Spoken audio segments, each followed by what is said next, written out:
Equality for women is progress for all. Inspiring change is actually in line with the bank's long-term strategy that talks about inclusive and green growth. Because when you talk about inclusive growth, it's involving everyone. Equality for women is progress for all means that you need to ensure that women and men are recognized as equals and make a contribution to the overall progress of society. We've recently adopted a gender strategy as the African Development Bank. The board passed it on the 22nd of January. And this strategy takes forward the gender aspect of the long-term strategy of the bank.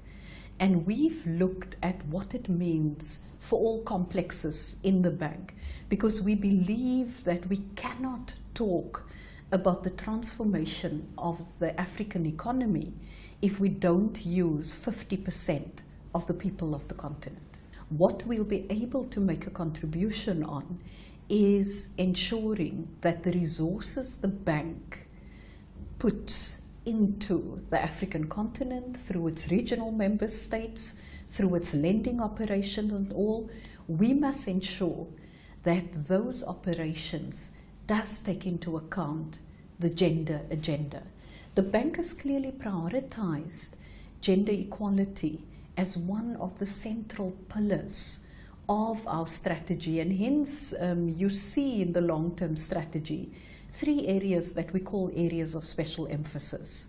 We have gender, we have fragile states, and we have agriculture and food security. It's because these are seen as key priorities. Our responsibility is to ensure that the investments the bank makes, that it contributes to the change required.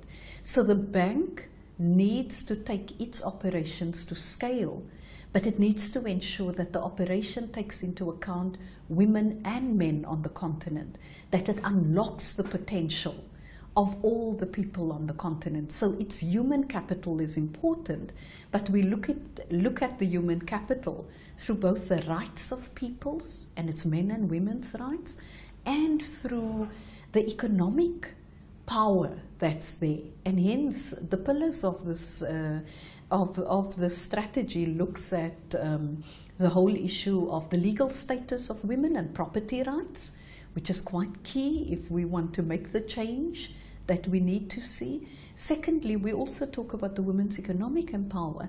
The third area is knowledge management and capacity building or capacity development. These pillars cuts across the areas impacting on women, and central to it, and I believe this will make a difference, is the issue of women's legal status and property rights. So we need to look at the operations of the bank and see how we can infuse this in those programs, because it's to the benefit of unleashing the human capital, the people in countries.